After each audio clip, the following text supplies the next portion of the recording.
तू डरना अखियां गिलियां करना माड़ा वेखदा हाय कोई अपना ही जिंदगी विच जहर खोलेगा ओ तेरे मेरे इश्क दे उत्ते दुनिया थुकेगी जमाना पत्थर मारेगा ते गंदा बोलेगा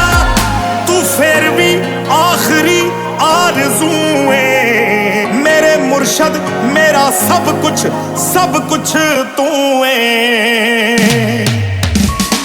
ओ मेरी कमजोरी मेरी आदत मेरा जनू है ओ मेरे मुर्शद मेरा सब कुछ तू है